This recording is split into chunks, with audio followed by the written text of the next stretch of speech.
This call is now being recorded. This call is now taking notes.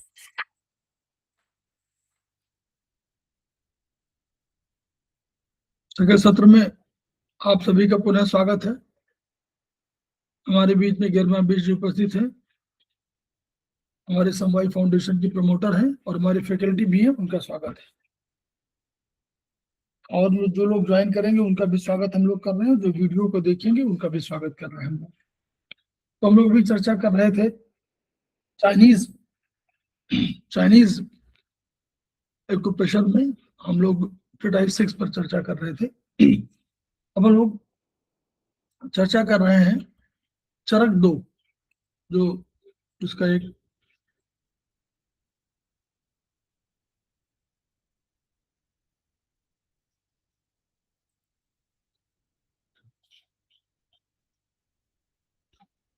हम लोग अध्याय 7 से शुरू करते हैं।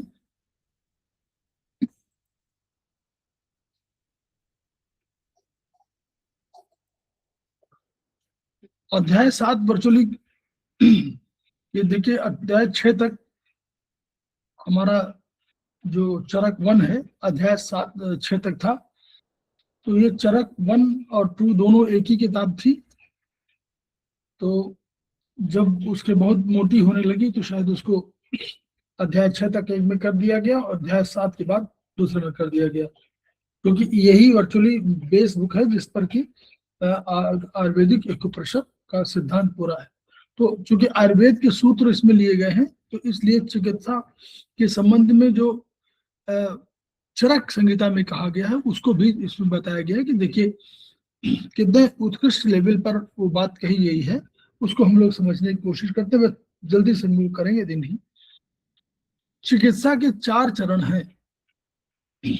तो पहला क्या है, उन्होंने कहा कि गुणवान चिकित्सक, फिर अगर गुणवान चिकित्सक योग्य चिकित्सक, फिर गुणयुक्त औषध द्रव्य, जो औषध द्रव्य हो उसका गुणयुक्त होना, मतलब वो उसको अब लागू हो, वहां पर औषध दी जाती थी, तो वो औषध द्रव्य जो है वो गुणयुक्त होना चाहिए, वो उसमें प्रयोग होना चाहिए और उसमें लाभकारी होना चाहिए, यानी वो पुराना ना हो, सड़ा गला ना हो, इन सब चीजों का ध्यान रखना था। गुण संपन्न उपस्थाता परिचारक, जो आपका हेल्पर है, अटेंडेंट है, वो आपका जो है गुण संपन्न होना चाहिए।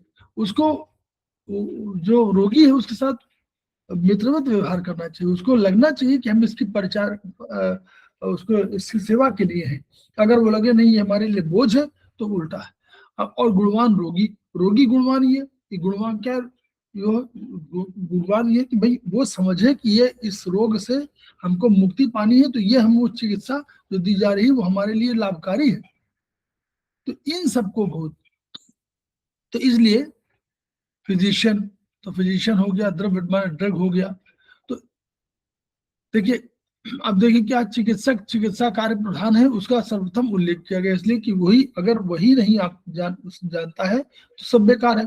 द्रव्य है, अब ये क्या है, सभी द्रव्य है, सभी चीजें द्रव्य है, संसार की कोई चीज ऐसा नहीं है, लेकिन उस काल में जिसमें प्रयोग किया जा रहा है, तो उस काल में वो उसका गुण है कि नहीं है ये देखना चाहिए।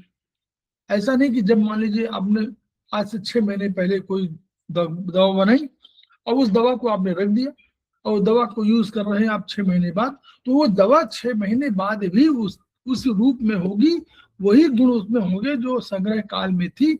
ये बताने की कोशिश किया गया है कि ये नहीं कि मतलब 6 महीने बाद जैसे कहना चाहिए कि ये हमारा आउटडेटेड हो गई है, तो वो नहीं। नर्सिंग स्टाफ, रोगी के सामने जो पास में रहता है, वो रोगी को उन दशाओं में अकेला नहीं छोड़ता जब उसको आवश्यकता होती है। रोगी क्या है, आधारभूत तो यही है, अगर यही चाह ले कि भाई हमारा जो है हमको ठीक होना है, और ये मान लीजिए चाह ले कि हमको ठीक नहीं होना है, तो चाहे जितने नर्सिंग स्टाफ हो, चाहे जितनी अच्छी दवा हो, चाहे जितने अच्छे फिजिशियन हो, बेकार है। तो इसको बहुत योग्य होना चाहिए, इसी कहा गया। हम इसमें आयुर्वेद में वात पित्त कफ और वात पित्त कफ 3 बल हैं, और उधर हमारे रस रक्त मांस वेद अस्थि मज्जा शुक्र ये है। तो इन सब के सम व्यवस्था में होने को हम कहेंगे प्रगति है, और सम व्यवस्था में बैलेंस फॉर्म में न होने पे कहें विकृति है।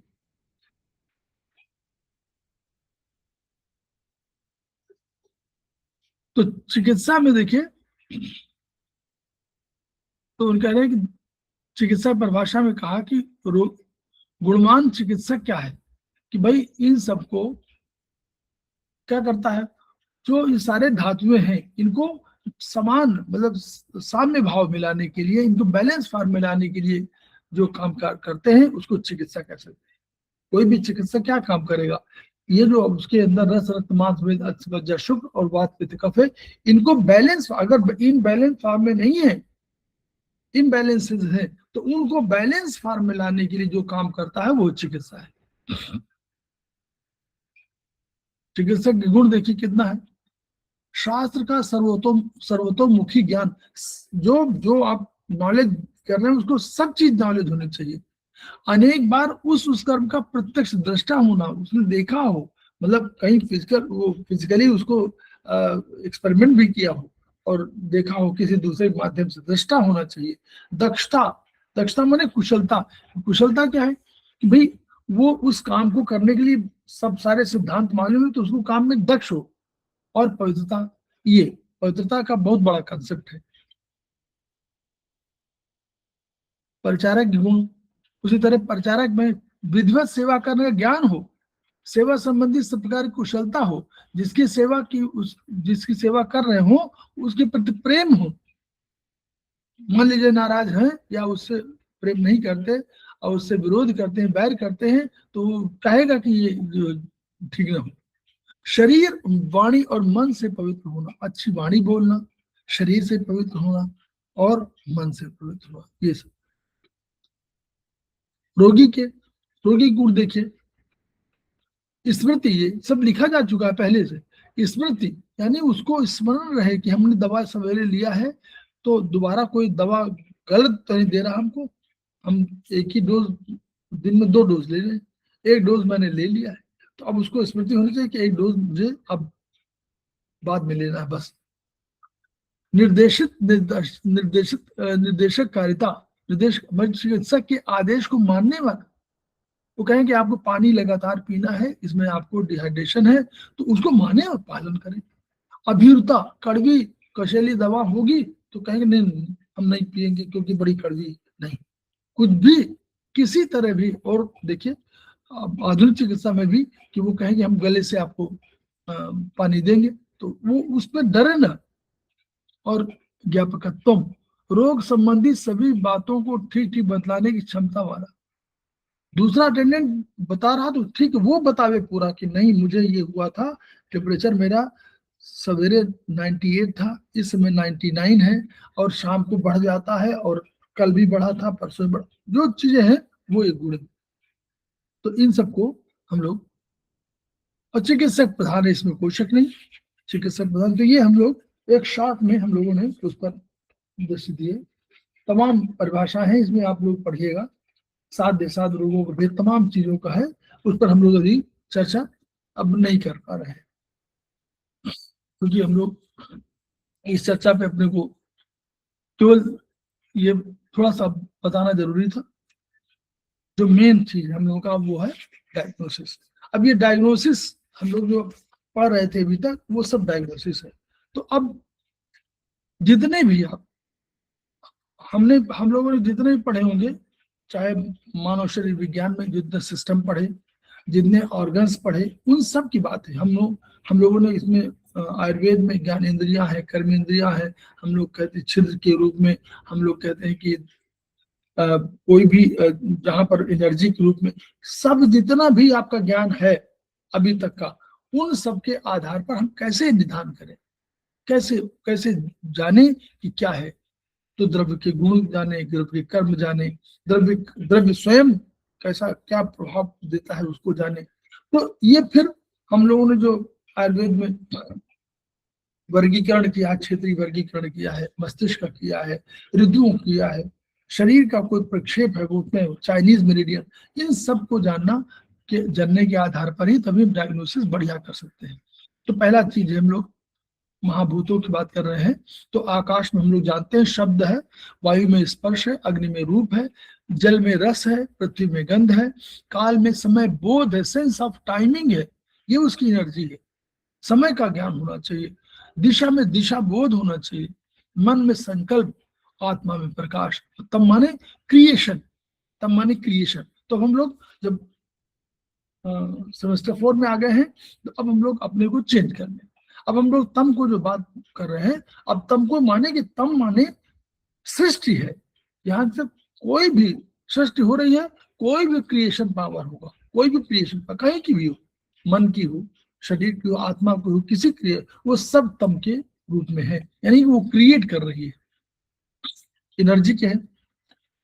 वही शब्द, स्पर्श, रूप, रस, गंध। फिर अहंकार, पृथ्वी का गंध है और काल का अहंकार है, वो उसकी एनर्जी है। दिशा का ध्येय, मन का संकल्प, आत्मा का प्रकाश और तब का अंधकार, जो उसकी ऊर्जा है। तो महाभूत एवं भूत के आधार पर, तो अब हम लोग कहते हैं diagnosis based on the element and energy. तो अब यहीं पर यहां से हम लोग, ठीक है, कोई भी अंग प्रत्यंग है वो क्या होता है, उसकी अपनी एक भाषा है। हम उस भाषा को, नॉलेज जब तक नहीं होता हम समझ ही नहीं पाते हैं कि उसकी वो भाषा क्या कह रहा है। जब नॉलेज होता है और हम उस दिशा में ध्यान देते हैं, तो हमको लगता है कि नहीं, हमारा अंग जो है कुछ कह रहा है। हम सामान्य दशा में सब समझते हैं कि कोई भी भाषा कैसे होती है। हम सामान्य दिशाओं में देखें कि हमको न तो ध्वनि मालूम पड़ती है, न वो कैसे फंक्शन कर रहा है ये मालूम पड़ती है, लेकिन वो अपनी बात बताना शुरू करता है। शरीर पूरा है, शरीर कोई पूरा शरीर, नॉर्मल बात कर रहा हूं इसमें, कि नॉर्मल शरीर अपनी भाषा, अपना शब्द, अपना कोई संकेत, ये आपको बीमारी के समय और बीमारी के पूर्व अवश्य बता देता है। इसको हमको, अगर हम अधिक अपने पर वाचफुल रहते हैं, तो हम इस भाषा को समझ सकते हैं। दर्द के माध्यम से, कहीं पुड़िया फुंसी के माध्यम से, कहीं खराश के माध्यम से, कहीं आवाज कम होने पर, कहीं आवाज अधिक आने पर, इन सब माध्यम से बता देते हैं। यानी उसी की बात कर रहे हैं कि किसी व्यक्ति का मृदु होना और लो पिच का होना, भाई सॉफ्ट स्पोकन हो और लो पिच हो और ब्रोकन हो, मान लीजिए ये जो आपका है ब्रोकन हो, तो यानी ब्रोकन माने इसका मतलब क्या हुआ कि वो निम्न स्वर और भग्न लय, मतलब ब्रोकन, ठीक से नहीं बोल पा रहा हो, तो इसका मतलब फेफड़ों में कहीं प्रॉब्लम आ रही। अब ये कहां से, ये कहां से निम्न स्वर कहां से लिया? शब्द से लिया हम लोगों ने।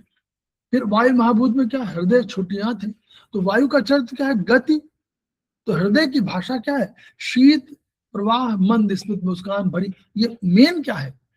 मेन ये है कि मंद स्मित मुस्कान ये होना चाहिए, और ये नहीं है, यदि ये नहीं है तो इसका मतलब कि कहीं वायु महाभूत प्रभावित है। अग्नि महाभूत में क्या है? उसका है, हम लोगों ने लीवर और गॉलब्लैडर को रखा हुआ है। तो अगर जो व्यक्ति के जो शब्दों में जो है, अगर उग्रता, तीक्ष्णता और उष्णता नॉर्मल जो होती है ठीक है, लेकिन यदि उससे बढ़ती है उग्रता, तीक्ष्णता बढ़ती है, उष्णता बढ़ती है, गर्मी खूब बढ़ती है और बहुत तेज बोलता है वो, तो ये समझ लीजिए कि वहां विकृति शुरू हो गई है। एक बैलेंस फॉर्म में आपको पहले से मालूम होगा कि ये नेचर उनका है और ऐसा बोलते हैं, लेकिन यदि ये वही तेज हुआ, और ये नहीं, पाक प्रभाव प्रकाश, जो भी गुण है सीखा हमने, उनमें भी अगर वो एक्सेप्ट जल्दी कर रहा, जल्दी समझ जा रहा है, तो इसका मतलब क्यों बैलेंस फॉर्म में है। जल्दी समझ नहीं पा रहा तो यानी अग्नि महाभूत प्रभावित है। जल महाभूत, यूरिन, यूबी और किडनी। तो जल के शब्द क्या है? कलकल, लयबद्ध, मृदु है। शीत प्रधान व्यक्तियों के शब्द प्राय स्वयं उपचार स्पर्श उपयुक्त होते हैं। जो होता है बैलेंस, शीत प्रधान है ना, शीतलता उसकी वो है, तो क्या है इनके, क्या है? उपचार, हीलिंग वाला टच, क्योंकि जल अपने आप में स्पर्श बहुत होता है। तो अगर प्रेम सौहार्द बढ़ रहा है, तो यानी जल महाभूत बैलेंस फॉर्म में है। तो अगर इन जल महाभूत का कोई व्यक्ति पहले था और उसके शीत प्रधान व्यक्ति है, मान लीजिए आपको समझ में आया कि पहले बहुत बढ़िया बोलता था और स्पर्श करता था तो मालूम पड़ता था, अब गड़बड़ हो गया, अब नहीं उतना हो रहा है, या उसके भाषा में कहीं परिवर्तन आ गया, तो यानी कहीं ना कहीं किडनी पर प्रभाव हुआ है। तो ये हम लोगों को इस भाषा के आधार पर हमको समझना पड़ेगा। पार्थिव आमाशय प्लीहा, इसकी भाषा डकार ध्वनि के रूप में होती है, तो नॉर्मल जो डकार है ठीक है, लेकिन बहुत तेज डकार आने लगे या बहुत धीमी डकार आने लगे तो यानी कहीं कुछ ध्वनि में परिवर्तन जहां आ गया वहां डकार आती है, एक नॉर्मल डकार आपको होता है। और वही बहुत उच्च स्वर में आने लगे तो आपको लगेगा कि पार्थिव में कोई परिवर्तन हुआ है। ये परिवर्तन को हमको समझना है बस।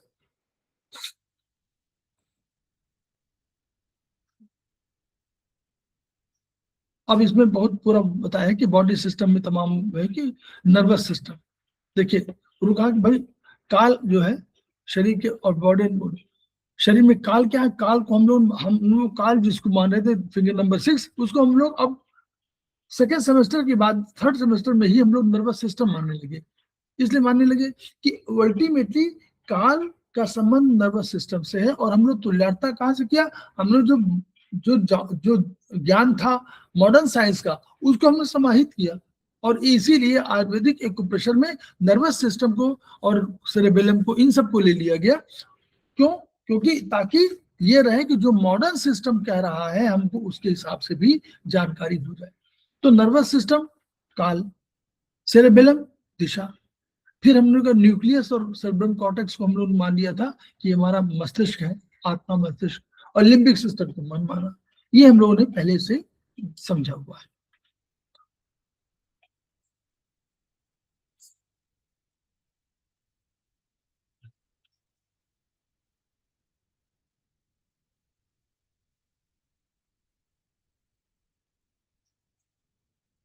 तो इस जब भी कभी काल, दिशा, मन, आत्मा की बात करें तो हम लोग उनके पैरेलल जो हम लोगों ने स्थापित किया हुआ, ये स्थापना है, ये मन का स्थापना है कि कहाँ पर रखा गया है। ये आयुर्वेद में नहीं है, ये आयुर्वेदिक एक्यूप्रेशर में है।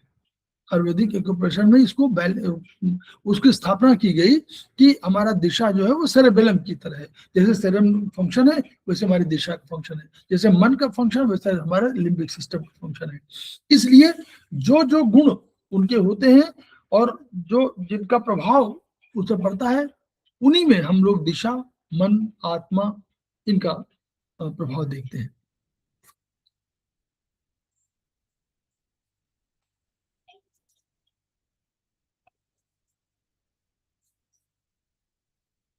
तो यानी बात यहाँ करें कि संक्षेप में ये कह रहे हैं कि प्रत्येक अवयव से कोष तक एक ऑर्गन और एक सेल। तो ऑर्गन, और अगर हम अपनी भाषा में कहें तो ऑर्गन, मॉडर्न साइंस की भाषा में तो ऑर्गन, ऑर्गन से टिश्यू, और टिश्यू से हमारा सेल, इन सब की अपनी अपनी भाषा है। हम इसको अपने अपने बारे में हम इसको जानना चाहिए। यही आपके शरीर की प्रकृति है, और ये जो सहज है, जो बैलेंस फॉर्म में जो नॉर्मल प्रकृति थी, जो नॉर्मल नेचर है आपका, वो यही है। इससे परिवर्तन होता है तो हमको समझना चाहिए। तो वही कह रहे हैं, आंखों की भाषा है, हर जगह भाषा है, आंखों की भाषा है, बिना बोले हर चीज को प्रकट करती है। तो आंख से आंसू आते हैं तो सुख दुख का अनुभव होता है। नाक भी देखिए, नाक भी तुरंत जो सुख दुख का अभाव कराती है। आपको दुखी हो जाए तो नाक बहने लगेगी। कान, कान में जैसे कान में कुछ हुआ और खराब सुना तो आपको तुरंत चेहरे के परिवर्तन हो जाता है, और अच्छा सुना तो चेहरे का परिवर्तन हो गया, प्रसन्न होने लगे। तो ये सब चीजें हैं जो हमको समझना है। पाचन तंत्र, एब्डोमेन, वो भी है, पेट गड़बड़ाहट कर रहा है, इसका मतलब कहीं कुछ डकार बढ़ने लगी, डकार कई बार आने लगी, इसका मतलब कि फिर पेट फूलने लगे तो यानी कहीं कहीं स्टमक में वाटर का कंजेशन हो रहा है। तो या आपको कहीं चिड़चिड़ाहट, गुस्सा, ये सब हो रहा है तो यानी कहीं स्टमक की हीट बढ़ सकती है, उधर लीवर गार्डन परिवर्तन हो सकता है। तो ये हमको समझने होंगे। वायु महाभूत शब्द इस पर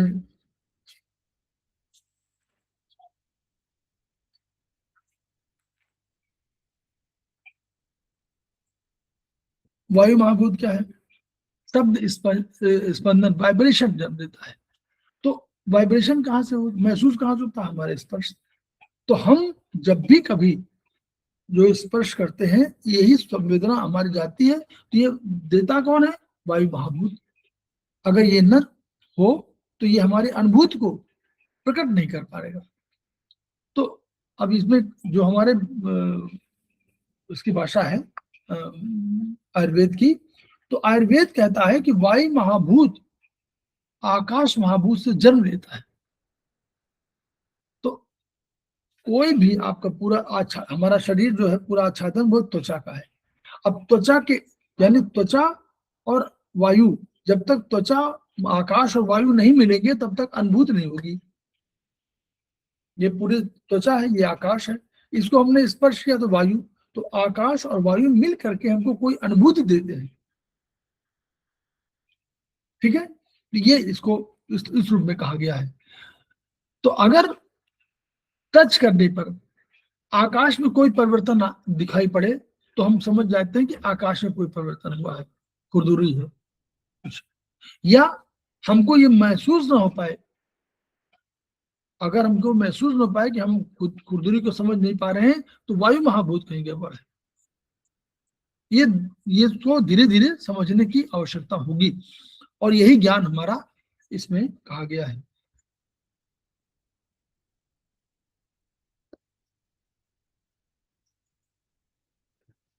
त्वचा सक्षम होनी चाहिए। तो आकाशीय वायु जो है, जो वो कैसे खुरदरा, त्वचा के खुरदरेपन से रुक्षता। वायु की क्या है गुण? खुरदरा रुक्ष। तो यानी अगर वायु अधिक बढ़ी हुई है आकाश में, वायु की मात्रा बढ़ गई है तो रुक्षता हो, रुक्ष हो जाएगी। जबकि वहां मृदु है, वहां कैरेक्टर मृदु है, तो वहां मृदु होनी चाहिए, तो यहाँ रुक्ष। अगर वायु बढ़ी है तो ये रुक्ष हो जाएगी।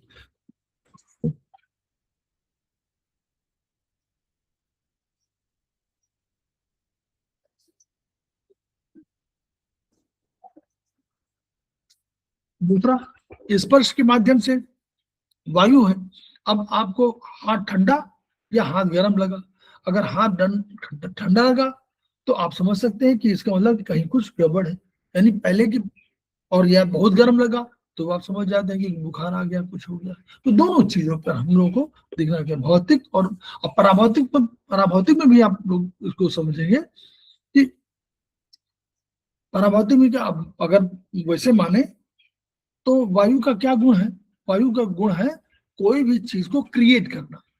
तो अगर क्रिएशन नहीं हो पा रहा है, यानी हम कोई सोच नहीं पा रहे हैं, हमारे विचार नहीं आ पा रहे हैं, तो हमारे वायु महाभूत कहीं परिवर्तित है, कहीं उसमें परिवर्तन हुआ है।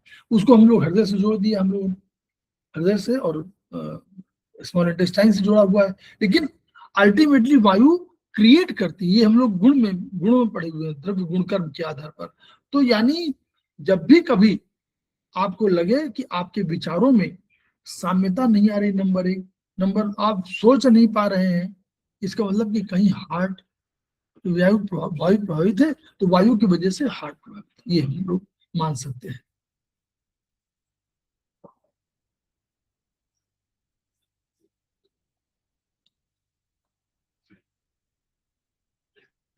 यदि पैर के तलवे में सामान्य रूप से गर्माहट है तो उपचार अपेक्षित है। जितना सामान्य होना चाहिए, लेकिन अगर गर्म है तो उसमें क्या है, पैर गर्म सिर ठंडा। पैर तो गर्म होने चाहिए, लेकिन तलवे सामान्य से अधिक गर्म है। अगर अधिक गर्म है तब उपचार है, अदरवाइज नहीं, तो गर्म होना चाहिए। तो और सब उसको पढ़िएगा, तो कोई मतलब उनका स्पर्श ही पराभौतिक स्तर पर अनेक रूप अग्नि महाभूत को रोमांच के रूप में प्रकट करता है। स्पर्श यानी वायु और अग्नि, वायु और अग्नि तो रोमांच के रूप में प्रकट कर रहा है, सृजन का आधार होगा है। हस्बैंड और वाइफ के रिलेशन की बात कर रहे हैं कि ये स्पर्श के माध्यम से ही अग्नि बढ़ी, और ये अग्नि जो है तत्व उसने सृजन के लिए एक पृष्ठभूमि तैयार किया, और इसका अनुचित आधिक्य, बैलेंस, हम लोग बैलेंस फॉर्म की बात कर रहे हैं, अगर बैलेंस फॉर्म में नहीं है, इसका अनुचित आधिक्य, उचित नहीं, ये तो उचित था, लेकिन अनुचित आधिक्य, अधिकता अनुचित है, अनुचित भी हो और अधिकता भी हो, तो क्या हो, विनाश के कारण बनेगा।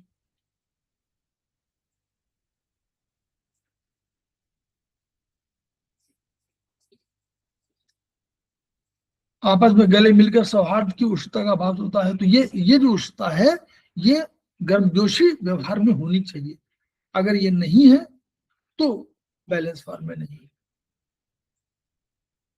जलीय स्पर्श की बात कर रहे हैं कि जलीय स्पर्श हमेशा जो है करुणा और मैत्री, जैसे मदरली टच, तो मदरली टच जो है करुणा और मैत्री, इन सबके प्रेम है ना, इन प्रेम करुणा मैत्री इनका सूचक है। तो यानी ये जाना सकता, जलीय स्पर्श मन को स्पर्श किया और आपको लगा कि बड़ा सुखद एहसास है, वो स्पर्श जली के रूप में है। पांव में सूजन है और स्पर्श में ठंडा है और दबाव में गड्ढे हैं, तो जल का अधिक संचय हो जाएगा, तो यानी जल अधिक भी नहीं, बैलेंस फॉर्म की बात कर रहे हैं, जल अधिक हो गया तो भी क्या हो, इतना भी नहीं होना चाहिए कि आप उसको वो करने लगे, स्टोर करने लगे, उसको निकलना चाहिए, तो ये किडनी और यूबी की प्रॉब्लम हो सकती है। और पार्थिव स्पर्श पृथ्वी महाभूत से संबंधित होने का स्पर्श कठोरता, तो यानी कोई जिसको बोलते हैं गांठ, कोई गांठ पहले सॉफ्ट होगा, मान लीजिए वो अब हार्ड हो रही है, तो यानी पार्थिव तत्व तो बढ़ रहा है, तो इसको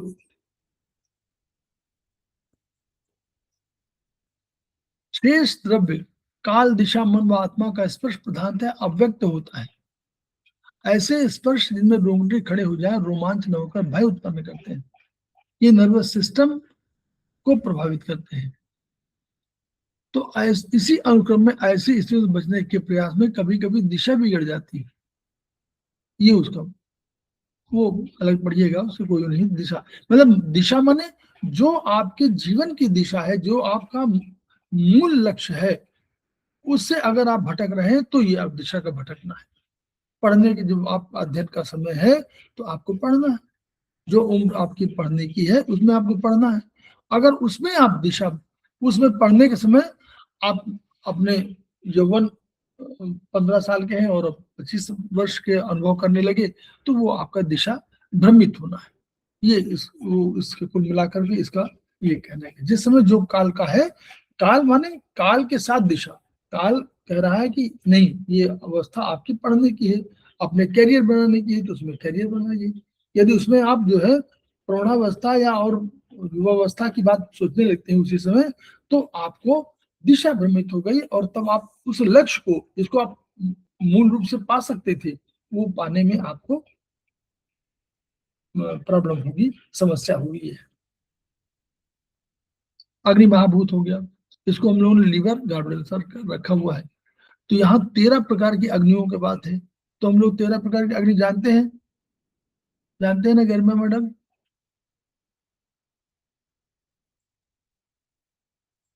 गरिमा मैडम, हम लोग 13 अग्नि जानते हैं ना? चलेगी क्या? जी सर, वो लेफ्ट हो गई गरिमा तो। क्या हो गया? 13 अग्नि है तो जानती है वैसे वो, चलिए एनीवे, तो 13 अग्नियां हैं और हम लोग उनको मानते हैं। हाँ गरिमा मैडम? जी सर, कॉल कट हो गया था, सॉरी। हाँ 13 अग्नि, 13 अग्नियां कौन कौन है? सर, 7 सप्त धातुओं की अग्नि और 5 तत्वों की अग्नि और 1 जठराग्नि। गुड, चलिए बढ़िया, यही है। तो ये जो है, अगर त्वचा देखिए, अग्नि महाभूत क्या, त्वचा जो है आपका जो नॉर्मल कलर है, जो भी आपका मिला है जन्म से, वो आपका उसमें क्या होना चाहिए, प्रभा, प्रकाश, है ना, प्रभा होनी चाहिए, दिखाई मतलब लगना चाहिए कि यस कलर का जो जो भी कलर है वो प्रभा, मतलब प्रभा माने एक आभा कहीं तय होनी चाहिए, दिखाई पड़नी चाहिए, महसूस होना चाहिए सबको। तो वो जो है अगर वो नहीं है और डिकलरेशन है तो कहीं ना कहीं अग्नि महाभूत का गड़बड़ी है।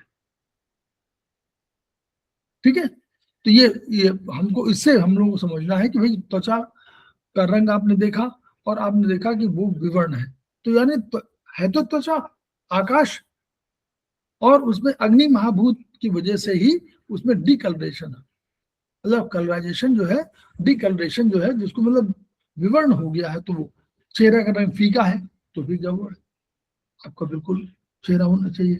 तो ये एनीमिया अगर होगा तो आपका व्हाइटिश की तरफ चला जाएगा। तो पीला चेहरा, पीला कहते हैं पीला चेहरा हो गया, निस्तेज वाला, ये रक्त में कमी है एनीमिया का।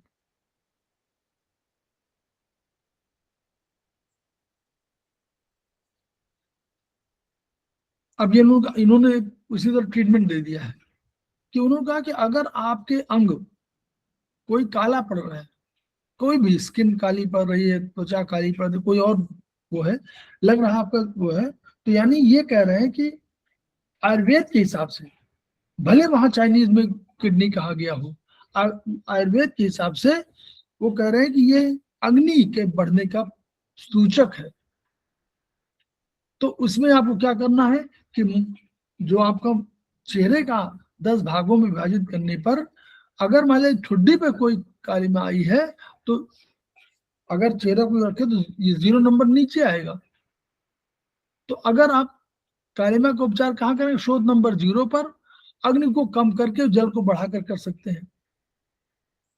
तो अगर आपने केवल इसमें भाग बांटा है, 1 2 3 5 9 10 बांट दिए, तो आपने ये वहां तो ये आया, तो आप क्या करिए, मुख के दोनों, अगर ठुड्डी पर आई है तो 0 हुआ और 1 2 हो गया, इधर भी 1 2 शोध पर, आंख के नीचे नाक के दोनों तरफ 4 5 शोध पर, क्योंकि आप ऊपर आ जाएगी इधर 4 5, और आंख के दोनों तरफ के क्षेत्र में 5 6 पर।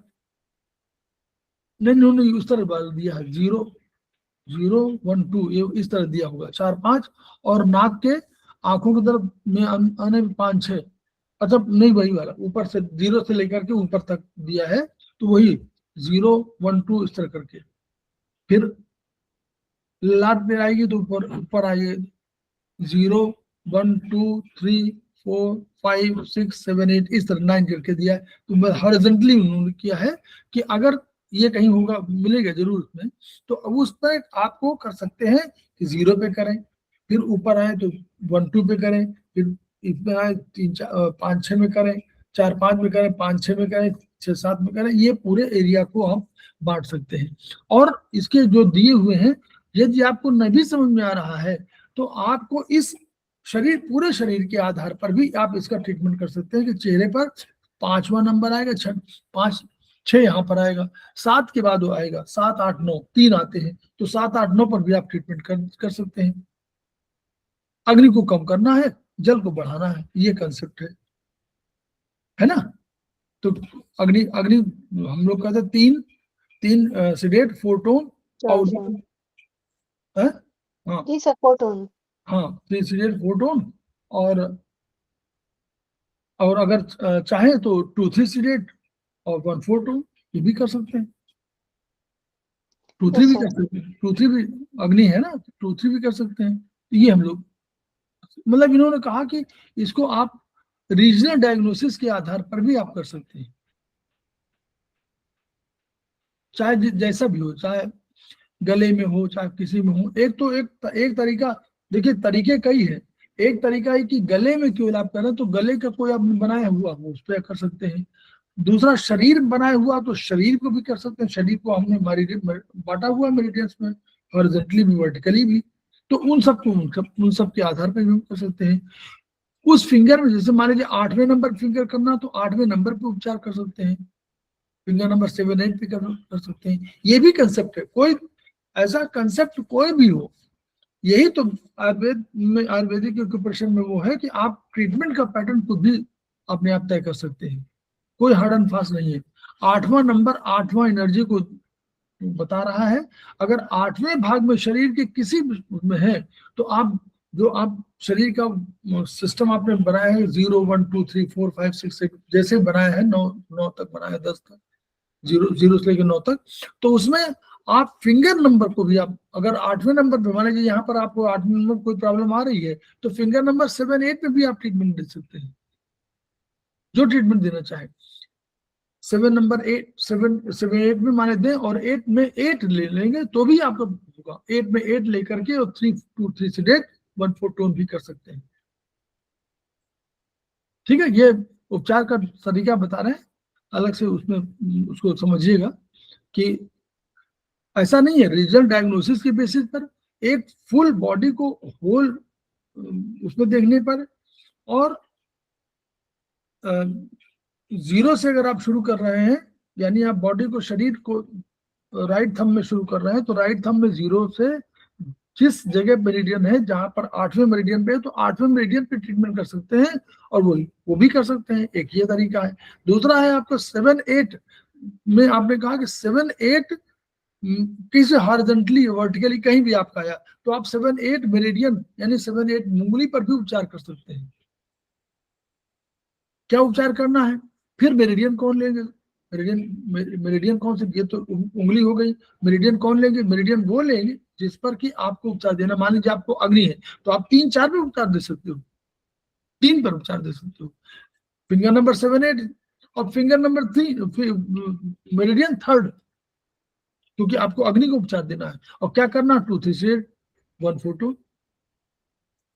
तो ये तरीके, कई तरीके हैं जिसपे आप उपचार दे सकते हैं, कोई चिंता की बात नहीं है, वो लागू होगा और उसका फायदा होगा। जल महाभूत रस है, जल महाभूत संबंधित है। चैप्टर असल में इसके बहुत बड़े हैं, इसलिए आपको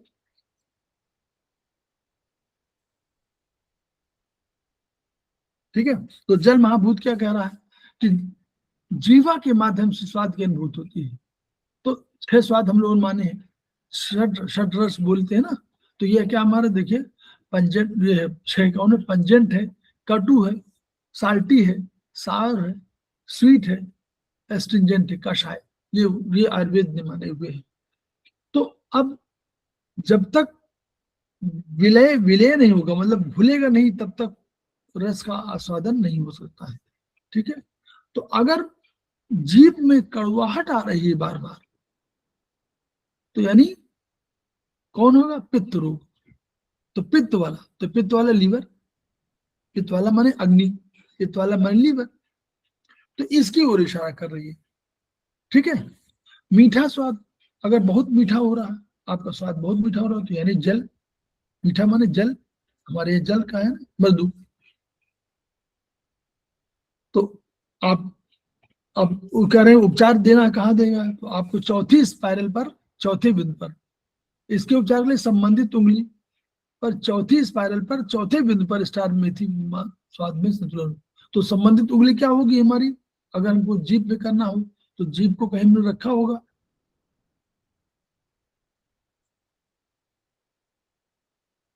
कहाँ रखा होगा, मुंह में आएगा, मुंह में आएगा ना। जी सर, मुंह में तो आएगा, जीभ तो फिंगर नंबर 8, फिंगर नंबर 7, मुंह तो आएगा फिंगर नंबर 7 में। 7 में आएगा। हाँ, टंग को कहीं रखा क्या अलग से, मुंह टंग को 6 नंबर पर तो नहीं रखा हुआ है, नहीं काल ना काल को, काल है वो तो। नहीं टंग को हमने कहीं रखा हुआ, हम लोगों ने उसको, एक सेकंड, टंग को कहीं अलग से तो रखा नहीं है।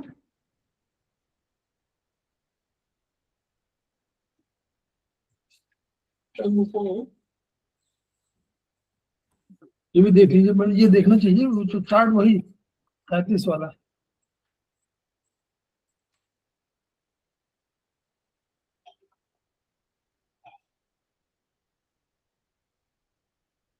टंग को रखा हुआ जल में,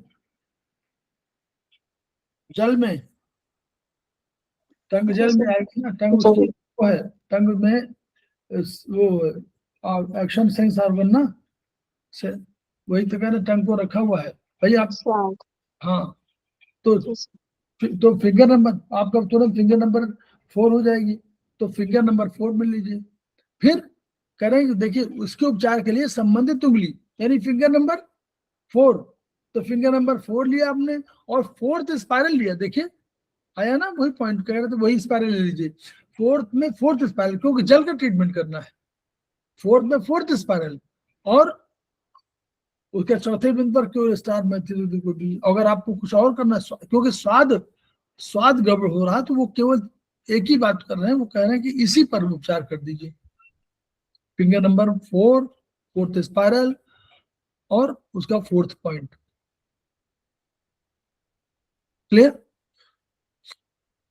आप स्पाइरल न ले लो तो आप वर्टिकल ले सकते हो, वर्टिकल में भी काम चल जाएगा।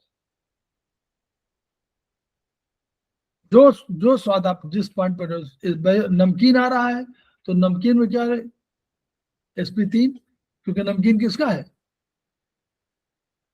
उसका अग्नि वाला, तो sp3 हो जाएगा। कड़वे स्वाद के लिए sp2, कसैले के लिए sp5, विकृत के लिए sp1।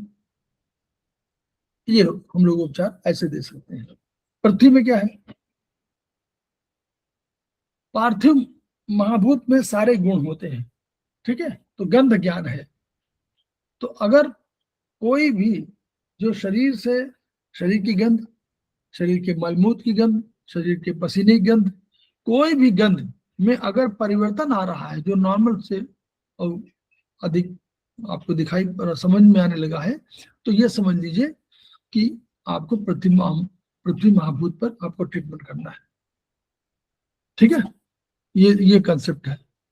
नासिका का स्थान सबसे महत्वपूर्ण है। प्रत्येक ज्ञानेंद्रिय के मस्तिष्क से सीधे संवेगों का आदान प्रदान करती है। नासिका का स्थान सबसे महत्वपूर्ण है क्योंकि सभी पूर्ववर्ती महाभूतों की क्रिया प्रतिक्रिया के समवाय के रूप में ही गंध प्रकट होती है।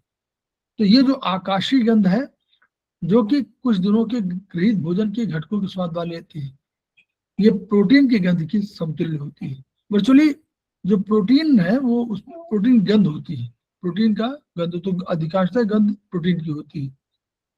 दूसरे स्तर की गंध और तीखी पंजेंट होती है, और आग्नेय गंध तीक्ष्ण होती है, फाउल स्मेल जिसको बोलते हैं, और जली फिशी होती है, और पार्थिव गंध प्यूट्रीफाइड होती है।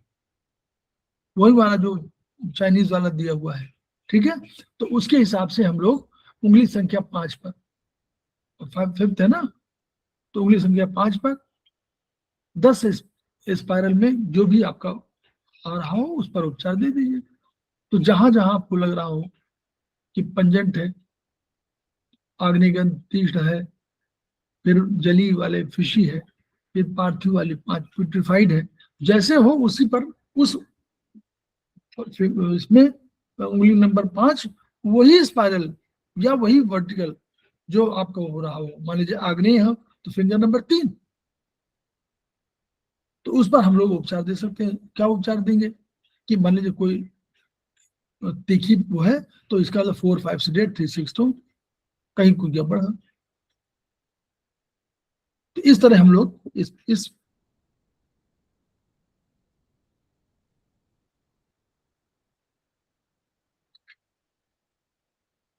अब ये क्या है, उनका है टेबल ऑफ द्रव्य।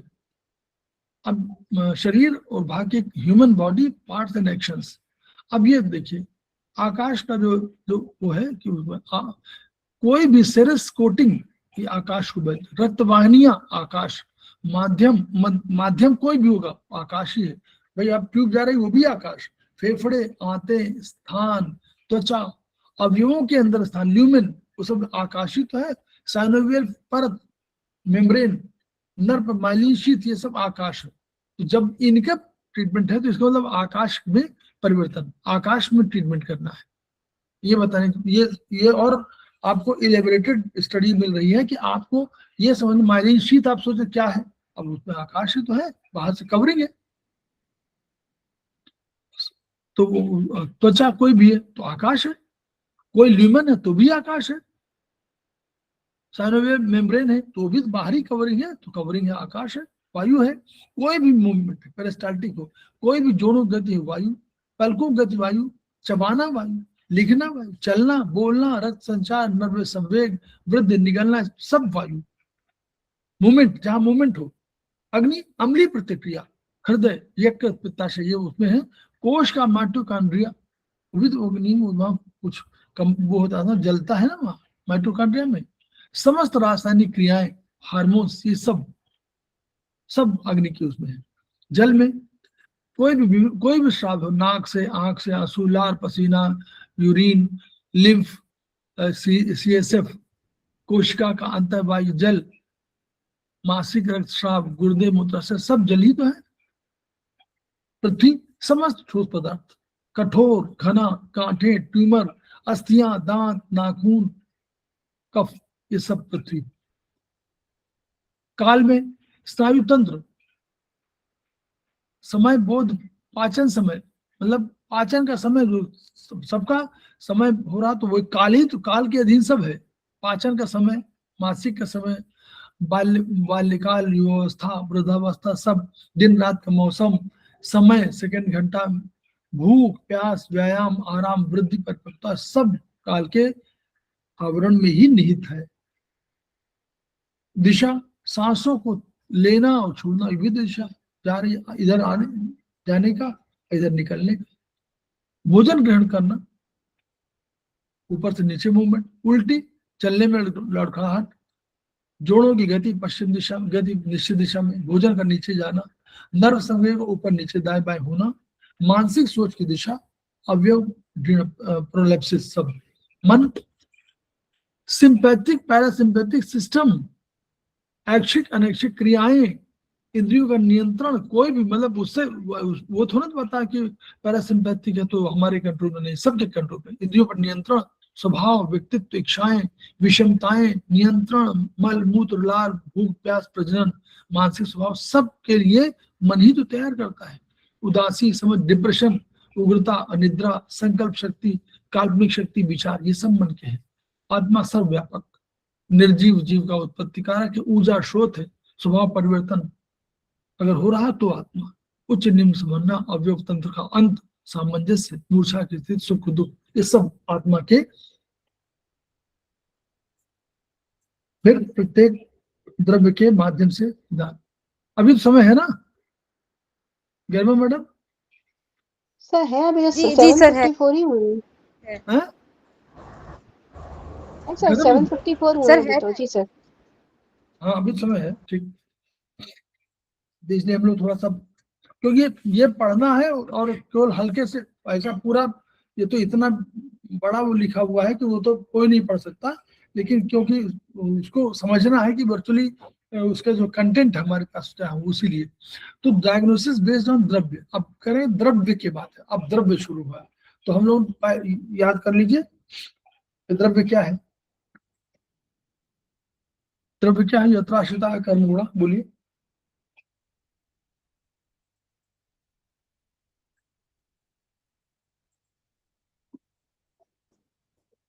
परिभाषा में निहित सब, यत्राश्रिता कर्म गुणा कारणम समवायी यत् तद्द्रव्य, कर्म और गुण इस द्रव्य के अंदर आश्रित हैं, सब समाहित है उसमें, समाहित है और समवायी भाव से इसमें रहते हैं, इसलिए द्रव्य है। अब इसका मतलब द्रव्य में जो भी द्रव्य की जब भी बात करेंगे तो गुण कर्म उसके अधीन है, उसके अंदर है ही है, वो अलग नहीं। तो अब कह रहे हैं कोई भी सारे द्रव्य औषध है, सारे द्रव्य औषध स्वरूप है, औषध के उन्होंने औषध स्वरूप मान लीजिए, ठीक है, सब औषध है। मतलब कोई भी, जैसे आप नमक मिर्च मसाला को भी खाते होंगे, वो सब औषधि तो है, बोलिए, वो सब दवा है, औषध, वो आयुर्वेद के हिसाब से। तो जो भी क्रियाशील होता है वो द्रव्य अपने के कारण, अपने गुण के कारण, द्रव्य और उसके गुण दोनों के कारण, द्रव्य के कर्म के कारण, सब सारे चीजों के लिए सारे पर क्रियाशील होता है। अब वो जो बोला याद है ना कि न तो केवलम गुण प्रभावादेव द्रव्याणि कर्म कार्बोकार्डी भवंती, वहां से शुरू करिए। वो बता रहा है कि क्रियाशीलता कोई भी हो, द्रव्य अपने आप में कोई सारी चीजों को समाहित करके तब क्रियाशील होता है, यही ऊर्जा है। तो ऊर्जा द्रव्य के कारण, द्रव्य के गुण के कारण, द्रव्य के कर्म के कारण, इन सबके समवाय के कारण है। और सबकी अलग अलग उसकी क्रियाशीलता भी अलग होगी, उसके जो क्वांटिटी है, क्वांटम है, और उसकी प्रभावशीलता दोनों अलग अलग होंगी, सबकी अलग होगी। इसी के आधार पर रोग की उत्पत्ति और निष्पत्ति, उत्पत्ति माने 0, निष्पत्ति माने 9, ठीक है, ऊपर शुरुआत और निष्पत्ति अंत। तो ये हम लोगों को समझना है। पहला महाभूत आकाश है। तो हमारे सिर के ऊपर एक आवरण है, इसी को हम आकाश कहते हैं। भूखंड बिछा आकाश ओढ़, नैनोदक ले मोदक प्रहार। कह रहे हैं कि भूखंड बिछाओ, यानी पृथ्वी को बिछा लो और आकाश को ओढ़ लो, यही तो आवरण है। और बीच में हम लोग एग्जिस्ट कर रहे हैं। जल है, उसमें पृथ्वी, उसमें अग्नि है। जो जल है, अग्नि है, वायु है, ये तीनों चीजें उसमें है, लेकिन आकाश ऊपर है और हमारा पृथ्वी नीचे है। तो यानी त्वचा जो हमारी है वो आकाश को प्रतिनिधि के रूप में है। अब अभी जो बताया गया सेरेस मेम्ब्रेन, बताया ना सेरेस मेम्ब्रेन, उसमें पहले आया था। तो वो तो अब देखिए हृदय का आवरण 3 आवरण है, पेरिकार्डियम है, एंडोकार्डियम है, मायोकार्डियम है। उधर हम लोग लंग्स में कहें तो अगर इनमें, अब हार्ट में अगर इनमें कोई परिवर्तन हुआ, इनकी मोटाई बढ़ने लगी, घटने लगी, तो कोई भी हो तो यानी इसमें परिवर्तन हो रहा है, द्रव्य में परिवर्तन हो रहा है, मोटाई बढ़ रही है, सूजन बढ़ रही है, तो यानी उससे प्रॉब्लम हो जाएगी। तो हम कहाँ उपचार देंगे? हृदय की ब्रांच आकाश महाभूत संख्या 1। तो हम लोग क्या आकाश महाभूत, हृदय की ब्रांच आकाश महाभूत। तो हृदय किसमें रखा हुआ है? फिंगर नंबर 2 में, फिंगर नंबर 2 में रखा है ना हृदय। तो हृदय पेरिकार्डियम को उपचार, और हृदय का ब्रांच आकाश महाभूत संख्या 1। तो संख्या 1 होगी ना, आकाश संख्या 1 है, तो आकाश का परिवर्तन हो रहा है हृदय में, आकाश का परिवर्तन। तो हृदय यहां पर आ गया फिंगर नंबर 2 पर, और इस पर संख्या नंबर 1 पर हमको हो तो हॉरिजॉन्टल पे, तो अभी हार्ट पे करना तो हॉरिजॉन्टल पे करेंगे। तो कहां पे करेंगे? 1 हॉरिजॉन्टल। क्यों?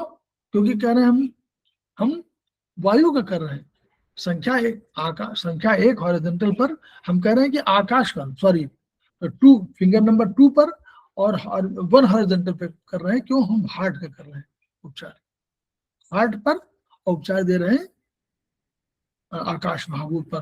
तो आकाश महाभूत हमारा कवरिंग है, ठीक। तो नंबर 1 है, कवरिंग नंबर 1 को कहिए। तो ये हम फिर क्या देंगे? 4 5 6 8 3 6 2। कोई बढ़ रहा है, आकाश महाभूत घटा दी, मतलब घटा दिया, 4 5 6 8 3 6 2। इसको देके हम लोग काम बना लेंगे। क्लियर? तो उसी तरह फेफड़ों में कोई हो तो वो भी तो फेफड़ों में उसमें करना, तो फेफड़ों का काम इसमें कर लेंगे, तो फेफड़े हो जाएंगे इसमें हो जाएंगे। अब उसमें क्या प्रॉब्लम हो रहा है, जो भी वहां भी है तो वहां भी 1 नंबर पर, इसमें यहीं पर फेफड़े में 1 नंबर कर देंगे, 0 1 1 1 पर हॉरिजॉन्टल मीडियन पर कर लेंगे, और वही कर देंगे 4 5 6 8 3 6 2।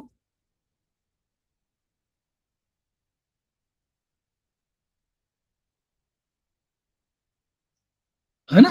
तो 1 राइट एसएफ की हॉरिजॉन्टल 1 में उपचार करेंगे, हॉरिजॉन्टल, क्योंकि हॉरिजॉन्टल मेरिडियन है तो उस मेरिडियन पे उपचार हम कर सकते हैं। हॉरिजॉन्टल, अब हम मान लीजिए हॉरिजॉन्टल में नहीं करना हो तो हम वर्टिकल, हम स्पाइरल भी कर सकते हैं। हम राइट एसएफ की स्पाइरल 1 पे भी कर सकते हैं। हम गंभीरता को देखते हुए हम 1 पर भी कर सकते हैं, 1 स्पाइरल पर भी कर सकते हैं, ताकि हम पूरे फेफड़े का एक साथ दे दें, कोई दिक्कत नहीं। ये इस तरह कैसे करना है वो बताएगा। फिर यांग ऑर्गन म्यूकल मेम्ब्रेन से बने होते हैं, तो इनके उपचार यांग ऑर्गन वर्टिकल मेरिडियन 1 पर होगा। वो ये अवधारणा कौन सी है कि यांग जो हमारे यांग ऑर्गन है वो वर्टिकल उनकी मेरिडियन होती है, इनकी हॉरिजॉन्टल होती है, इस आधार पर है। लेकिन ये जो है प्राथमिक दृष्टिकोण है, ऐसा मत सोचिएगा। ये प्राथमिक दृष्टिकोण है कि वर्टिकल मेरिडियन 1 पे हम लोग करेंगे, करना चाहिए, यही पहला वो है। लेकिन आप स्पाइरल पे भी कर सकते हैं, ठीक है, ये ध्यान रखिएगा।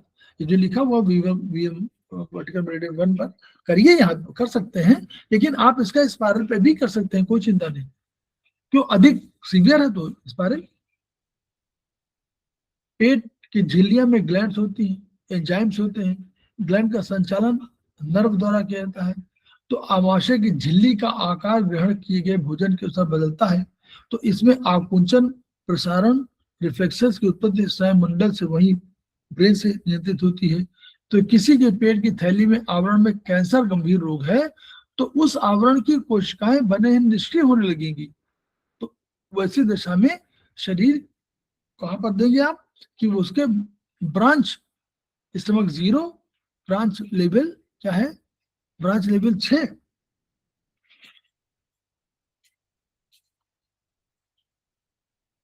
उन्नीस सौ 20वां पेज है।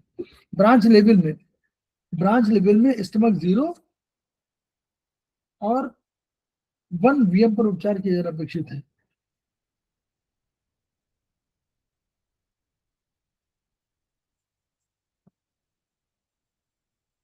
तो इसमें ब्रांच ट्रीटमेंट वो कह रहे हैं कि ब्रांच ट्रीटमेंट कर दीजिए।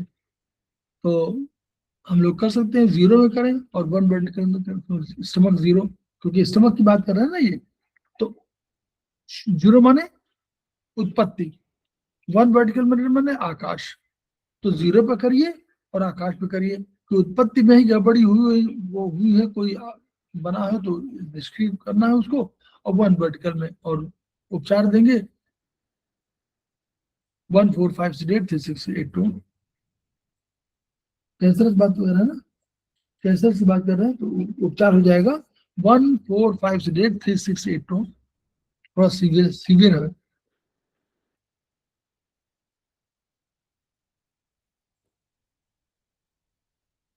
आकाश महाभूत के निदान के लिए दूसरा महत्वपूर्ण विचारणीय तथ्य है कि आच्छादन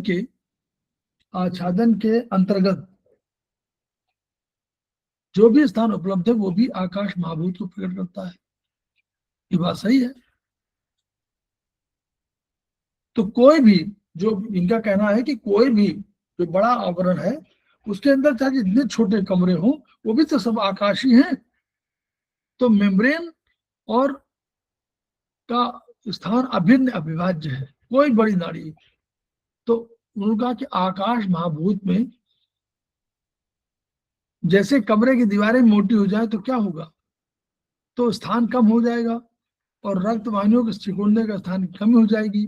तो आकाश महाभूत को फैलाएंगे और इसका अवरोध यदि पार्थिव हो तो उसे कम करेंगे और हटाने और के लिए वायु या दिशा जो भी मस्तिष्क भाग के प्रयोग से उपचार संभव है।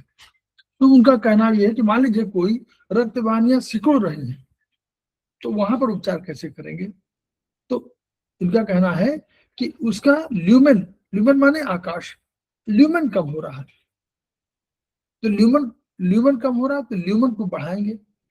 तो इनके कहने पर कोई अवरोध कौन है, अवरोध को हम लोग 5 मानते हैं। तो 5 को हम लोग प्रोटोकॉल की बात कर रहे हैं, 5 को हम लोग सीडेट करेंगे।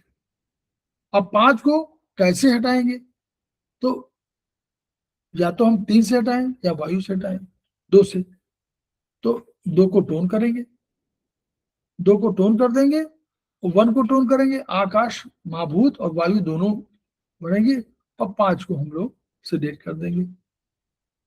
ये ठीक है।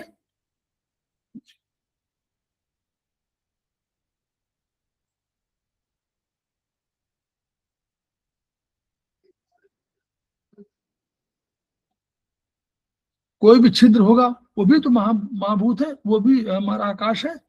कोई भी 9 छिद्रों का है, 9 छिद्रों का उल्लेख है, आकाश महाभूत है। तो अगर शिशु का मूत्र छिद्र बंद है, तो मूत्र मार्ग है तो 8वीं उंगली के मूत्र मार्ग किसमें है? 8वीं उंगली क्यों रखा हुआ है? छिद्र वाले में जहां हम लोग ट्रीटमेंट किए हैं वहां 7 तो यहीं पर आ जाते हैं, 8वां हमारे सामने तरफ जाएगा तो हमारा मूत्र मार्ग 8वां नंबर आ जाएगा। तो ये 8वीं उंगली के, तो वे कह रहे हैं कि देखिए इस मूत्र मार्ग में 8वां उंगली ले लिया, 8वां उंगली 8वां स्पाइरल कि आकाश महाभूत पर सर्जिकल। अब 8वीं उंगली 8वां स्पाइरल, और तो 8वां स्पाइरल क्या हुआ? इसी की उंगली का, और यहां पर क्या करना? आकाश महाभूत पर सर्जिकल उपचार। तो उंगली तो हम लोग लिया 8वीं, स्पाइरल लिया 8वां, और उपचार क्या करेंगे?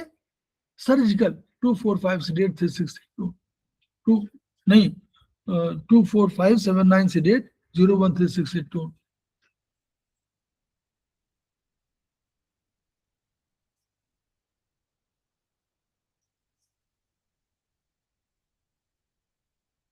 जी मैडम नमस्ते।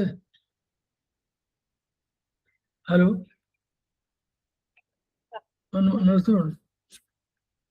एक्चुअली मैंने अभी जस्ट देखा कि आपका एक फोन मैंने मिस कर दिया, फोन कॉल मैंने वो ब्रेक हुआ, मैंने अभी देखा। जी जी पहले आया था जी। जी मैम, क्योंकि वो नॉर्मल कॉल होता तो लिस्ट में दिख जाता है, पर ये मिस्ड कॉल, व्हाट्सएप वाले मिस्ड कॉल तो दिखाई भी नहीं देते। जी जी जी नहीं वो उसी समय था, वो नहीं वो उसी समय मैम था, वो वही पूछने चाह रहे थे कैसे कैसे हम लोग करना है, तो वो फिर बात हो गई थी हमको, क्योंकि हम लोग प्रैक्टिकल ट्रेनिंग भी करनी है, तो इसीलिए हम लोग पूछ रहे थे कि वो करना। तो फिर सर से बात हुई थी, सर ने कहा कि यहीं आना पड़ेगा, तो वही बात कर रहे थे हम लोग, उसी समय फोन किया था। तो आपके डाउट्स क्लियर हो गए थे? जी ठीक ठीक है सर, थैंक्स। Thank you.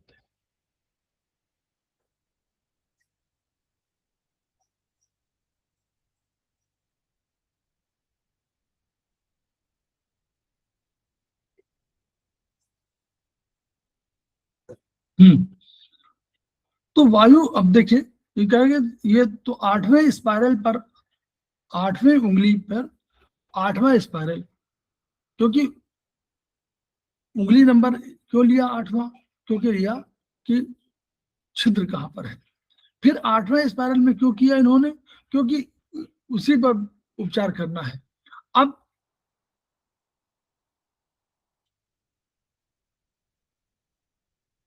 आठवीं उंगली 8वां स्पाइरल, और अब आपको सर्जिकल स्ट्राइक करना है।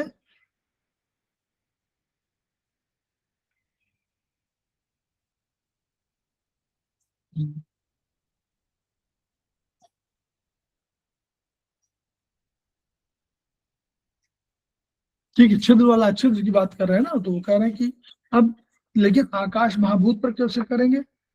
8वीं उंगली पर 8वें स्पाइरल पे आकाश महाभूत कहां से आ जाएगा? आ जाएगा।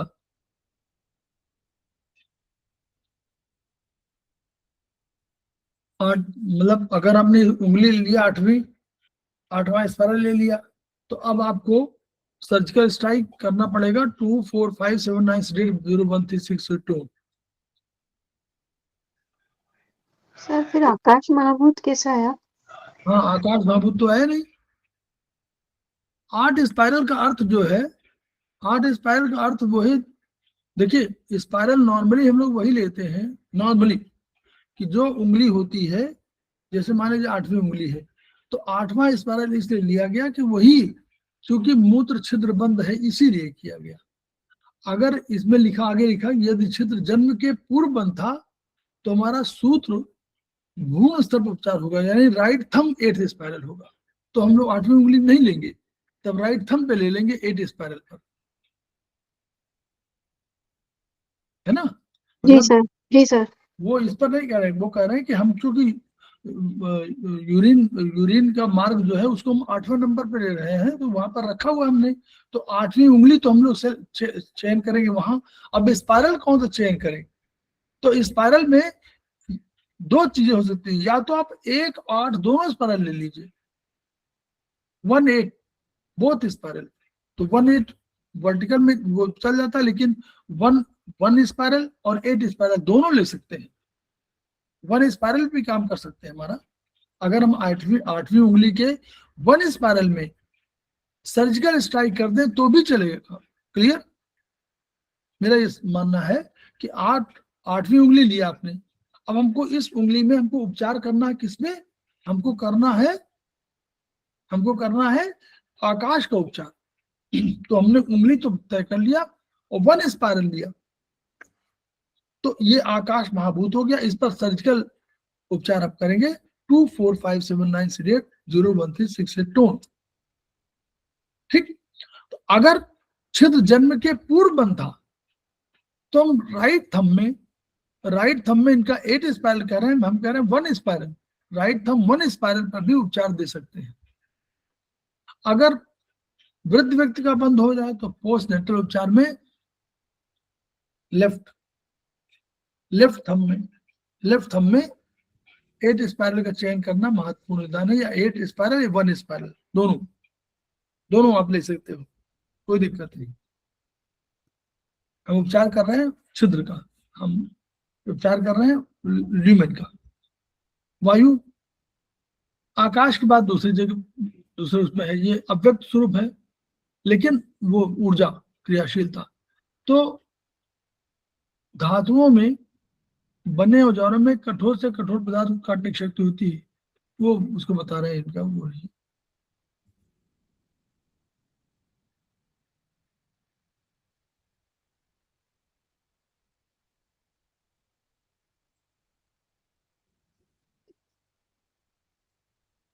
तो आकाश वायु की जो तुलना की गई, तो आकाश पूरे ब्रह्मांड में प्रसारित है, क्रियाशीलता न्यूनतम है, लेकिन वायु आकाश की तुलना में बहुत अधिक है, उसकी शक्ति असीमित है।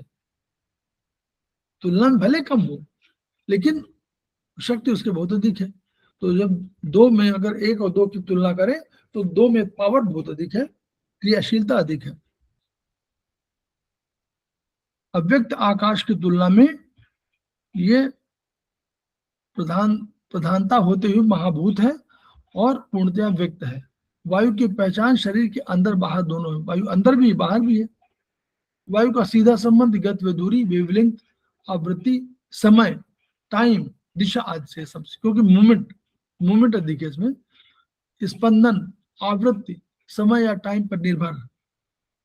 तो शरीर के अंदर वायु के परिणाम अंग प्रत्यंग में अलग अलग वेरिएबल हैं, क्योंकि वायु के कारण गर्दन हिलती है, आंख की पुतली चारों ओर गतिमान रहती है, जीवा अंदर बाहर होती है, रक्त का प्रवाह निरंतर वायु के कारण होता है, नर्वस सिस्टम में संवेग यथा समय प्रवाहित होते हैं, पसीना, मलमूत्र अधिकार निकास वायु के कारण, विचारों का आना, मनुष्य का चलना, उठना बैठना, रोना गाना, हंसना, ये सब का योगदान इसमें है। फ्रीक्वेंसी भी इसमें जोड़ी गई है।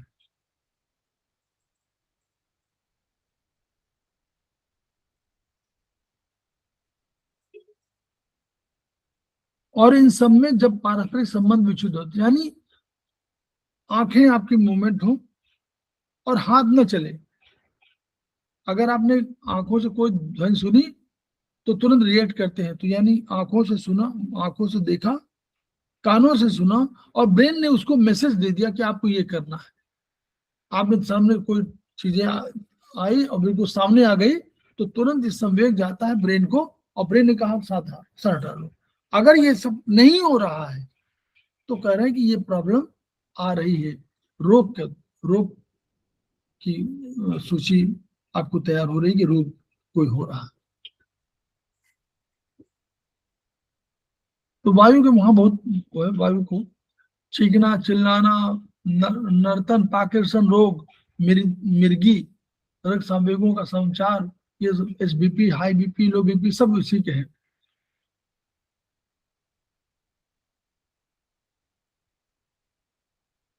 अगर गर्दन न हिले, हाथ ऊपर न उठे, मुड़े नहीं, उंगली पकड़ ढीली हो, तो हमको इसमें क्या वायु महाभूत पे उपचार आवश्यक होगा। प्रोलैप्स, हार्निया में, ये सब में हमको नसों का चढ़ना, ये सब वायु के कारण है। इन पर उपचार आपको करना होगा। हाँ बताइए अभी गरिमा मैडम, गरिमा जी मैडम सर, जी सर। हम बताओ बताइए। अग्नि की से हाथ रोक दें 22 पेज में जी सर, अग्नि से हम लोग ठीक है सर, ठीक है पूरा सब पढ़ना पड़ेगा, नहीं तो आपको जो है जो कोई भी जो पढ़ेगा तो वो सुनता रहेगा, तो पूरा प्रवचन है कि थोड़ा सा समझना चाहिए उसको। और तो हम लोग आगे धीरे धीरे पढ़ रहे हैं इसको, ताकि सब धीरे धीरे पूरा कोशिश करेंगे कि हम लोग पूरा चैप्टर पढ़ा दें। लेकिन यही इसको जितना आप पढ़ रहे हैं उतना आप भी पढ़िए, लेकिन बहुत सी चीजें इसमें क्योंकि इतना विस्तार से लिखा है कि उनकी बहुत आवश्यकता नहीं है, खूब विस्तार से लिखा गया आराम से। तो हम लोग यहीं पर इसको रोकते हैं, अग्नि पर हम लोग अग्नि से शुरुआत करेंगे अगली बार।